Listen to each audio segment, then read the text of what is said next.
And the last point remaining in this unit is lug angles. So when we connect the gusset plate with some angles, or let's say channel section, then we use some connection length. If we are using this type of connection, then this would be the length of connection.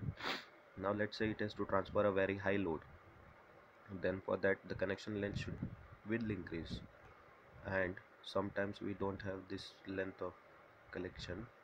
So to avoid that, we can use lug angles.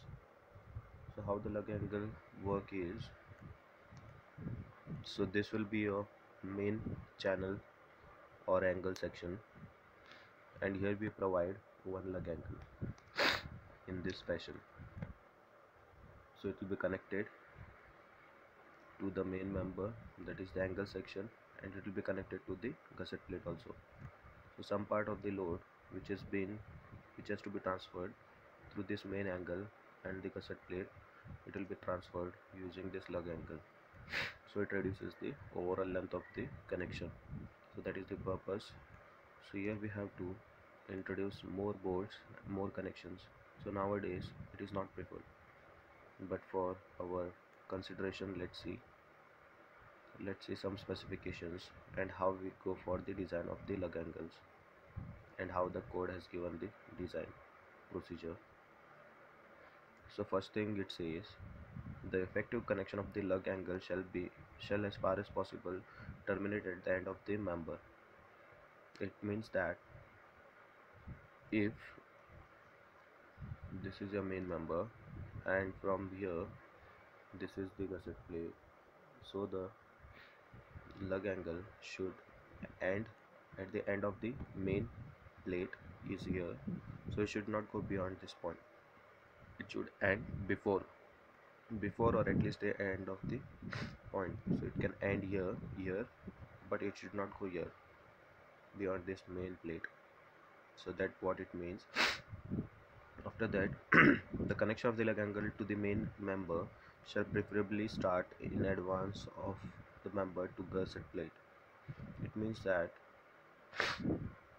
this connection between the lug angle and the main plate, that is here, if this is the main plate, then it starts from between the lug angle and the main plate before it starts with the gusset plate and the main plate. If gusset plate is starting here, then lug angle and main plate will start before that.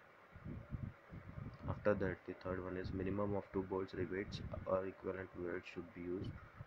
So at least 2 bolts we have to use. After that, it has, if the main member is an angle, either with the channel section or the angle section. So first it says for an angle section. So if it is an angle section, let me draw. If it is an angle section, it says the whole area of the member shall be taken as effective rather than net effective section. So it simply means that the whole area of what we have to consider here should include connected leg as well as outstanding leg. Both we have to consider here, because both are helping in transferring the load. Outstanding leg is connected to the lug angle. The connected leg is connected with the gusset plate. So both the legs are helping in transfer of load. And the whole area of the member is gross area less deduction of the bolt holes. That is, we have to deduct the bolt holes of the gross area to obtain the whole area. The strength of the lug angle and fastener connecting lug angle to the gusset plate should be at least 20% more than the force in outstanding leg. So first we have to find out the force in outstanding leg, connected leg.